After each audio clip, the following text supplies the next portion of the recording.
আমি আমার জীবনের সবচেয়ে খারাপ সময়গুলা, সবচেয়ে খারাপ মুহূর্তগুলা নিজে নিজে পার করেছি, নিজের সাথে নিজে যুদ্ধ করে পার করেছি। আমার খারাপ সময়ে আমি আমার পাশে কাউকে পাইনি, তবে আমার সুসময়ে আমার ভালোবাসার মানুষের অভাব ছিল না, আমার শুভাকাঙ্ক্ষীর অভাব ছিল না।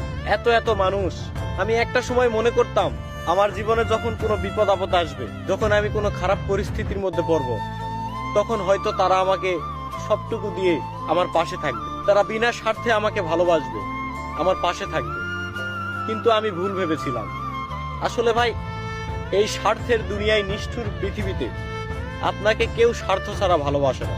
আপনি হয়তো এখন বুঝতেছেন না, কিন্তু আপনি যখন কোনো বিপদে পড়বেন তখন আপনি বুঝতে পারবেন আসলে আপনাকে স্বার্থ ছাড়া কে ভালোবাসে আর কে ভালোবাসে না।